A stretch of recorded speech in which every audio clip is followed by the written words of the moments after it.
ज्योतिष रतन केंद्र चैनल पर हमारे आप सभी प्रिय दर्शक गणों का बहुत बहुत हार्दिक स्वागत और अभिनंदन। मेरे प्रिय साथियों, मैं हूं आचार्य पंडित सर्वदानंद शर्मा। मेरी ओर से भी आप सभी को बहुत बहुत प्यार भरा नमस्कार। साथियों, आज हम जो आपके साथ चर्चा करने जा रहे हैं वो इस बात को लेकर के चर्चा करने के लिए जा रहे हैं कि हमारे पास अनेकों अनेक क्वेरीज आती हैं इस समस्या को लेके। और वो समस्या क्या है? वो समस्या ये है काल्प सर्प दोष की। बहुत लोग पूछते हैं कि साहब, क्या हमारी कुंडली में काल्प सर्प दोष है? अगर है तो इसके क्या नुकसान हैं, क्या इसके फायदे हैं और इसके दोष दूर करने के फिर उपाय क्या हैं? तो साथियों, आज हम आपको काल्प सर्प दोष से संबंधित पूरी जानकारी देने जा रहे हैं। ये काल्प सर्प दोष जो है वैदिक ज्योतिष में पाया जाने वाला एक कठिन ज्योतिषीय योग है। जी हाँ, इसको काल्प सर्प दोष का तो नाम से लोग जानते हैं, लेकिन इसको कहते हैं काल्प सर्प योग। तो जो कभी कभी जीवन में विभिन्न कठिनाइयों और विफलताओं से जुड़ा होता है। जब किसी व्यक्ति की जन्म कुंडली में सभी ग्रह राहु और केतु के बीच स्थित होते हैं तो ये स्थिति 12 अलग अलग प्रकार के काल्प सर्प दोष के परिणाम स्वरूप होती है। कहने का मतलब ये हुआ कि देखिए, कुंडली के अंदर 12 घर होते हैं, 12 भाव। राहु केतु हमेशा आमने सामने होते हैं। अब क्योंकि राहु केतु आमने सामने होते हैं, 12 घरों में जिस घर में भी ये बैठेंगे राहु, तो उसी उतने ही प्रकार के काल्प सर्प दोष हो गए। 12 घर हैं, 12 घरों में अलग अलग जब बैठेंगे राहु और सामने उनके केतु बैठेंगे तो ये 12 प्रकार के काल्प सर्प दोष बनते हैं। अब आपकी कुंडली में अगर है काल्प सर्प दोष तो वो कौन सा वाला काल्प सर्प दोष है? अब हम एक एक करके इन सभी 12 काल्प सर्प दोषों के विषय में आपके साथ चर्चा करेंगे और जानकारी देंगे।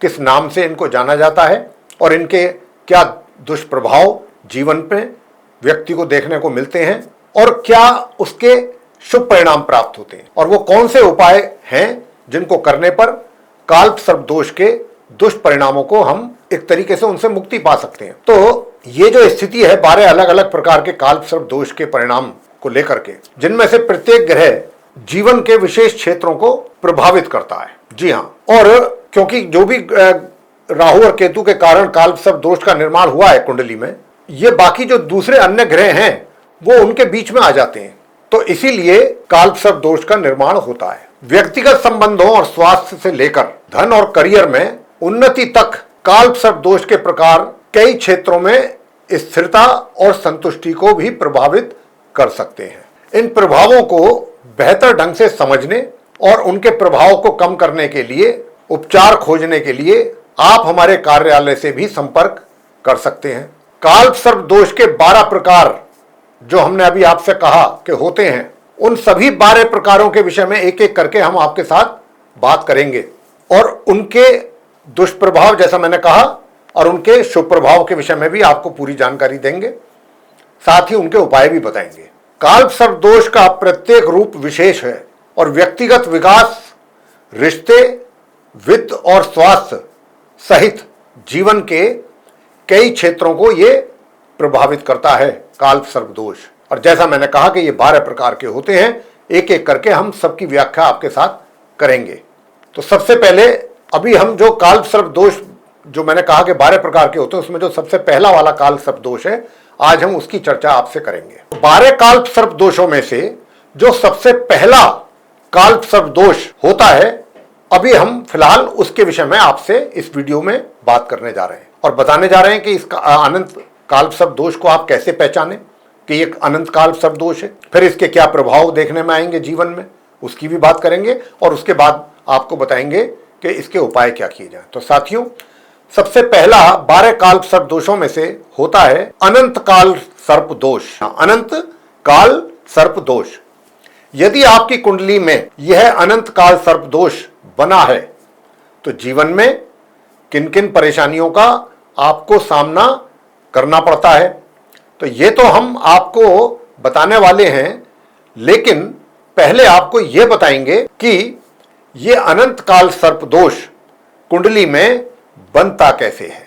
जी हाँ, तो आप भी अपनी कुंडली में अगर काल्प सर्प दोष बना है तो आप खोल करके बैठिए, तो हम जो आपको बताने जा रहे हैं उसके अनुसार आप देखिए कि आपकी कुंडली में क्या ये अनंत काल सर्पदोष ही है। तो कैसे बनता है अब हम बता रहे हैं आपको। तो साथियों, अनंत काल सर्पदोष का योग तब बनता है जब जातक की कुंडली में राहु लगन या प्रथम भाव में हो, फर्स्ट हाउस में, तथा केतु जो है वो सप्तम भाव में यानी कि 7th हाउस में स्थित हो, तब जो है ये अनंत काल सर्पदोष का निर्माण जातक की कुंडली में हो जाता है। और दूसरी बात कि जो असली बात है कि बाकी जो दूसरे अन्य ग्रह हैं वो सभी राहु और केतु के बीच में स्थित हों, ये भी जरूरी है। तो इस ज्योतिषीय दशा को ही विपरीत काल सर्पदोष कहते हैं। साथियों, इस काल सर्पदोष होने के कारण जीवन में क्या समस्याएं व्यक्ति को फेस करनी पड़ती हैं। एक तो विवाह में देरी होती है जातक के, और जो भी उसके रिश्ते हैं बनते हैं जिन किसी के भी साथ,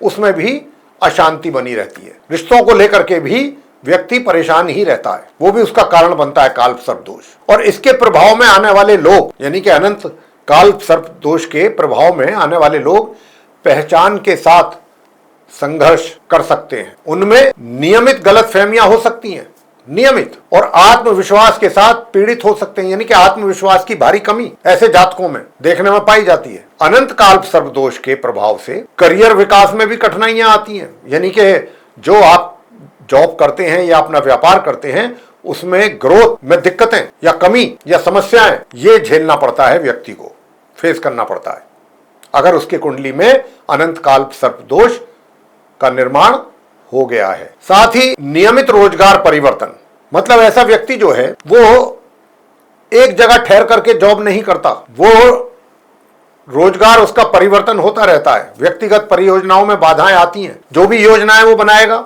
अपने जीवन के आगे भविष्य को लेके, फ्यूचर प्लान जो करेगा उसमें दिक्कतें, वो सही तरीके से इंप्लीमेंट ना हो पाए। योजना आपने बना ली लेकिन अब जब उस पर एक्शन लेने का समय आया तो कोई ना कोई परेशानी या कोई विघ्न रास्ते में आ गया और आपका वो जो प्लान आपने बनाया था वो वहीं पर उसका जो है एक तरीके से वो सब समाप्त हो गया, परेशानियों के कारण, दिक्कतों के कारण, बाधाओं के कारण। तो जैसा मैंने कहा कि ऐसा व्यक्ति अगर रोजगार में भी है तो रोजगार भी अपना बार बार बदलता है।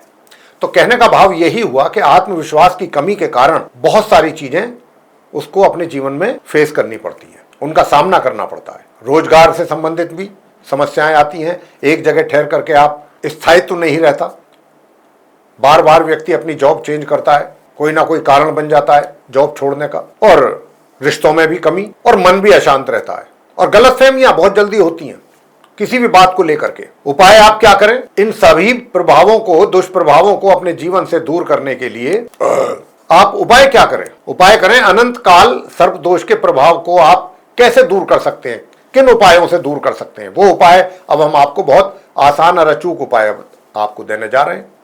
वो उपाय अगर आप करते हैं तो उससे आपको बहुत सुख शांति प्राप्त होगी। तो साथियों, सबसे पहला जो उपाय है और अंतिम उपाय, वैसे तो इसी उपाय से ही आपका काम हो जाएगा, और वो उपाय है मानसा देवी माता जी की पूजा करना परमानेंट, अगर आपकी कुंडली में ये दोष है। क्योंकि जब एक बार कोई दोष बन जाता है कुंडली में साथियों तो वो पूरे जीवन भर बना रहता है।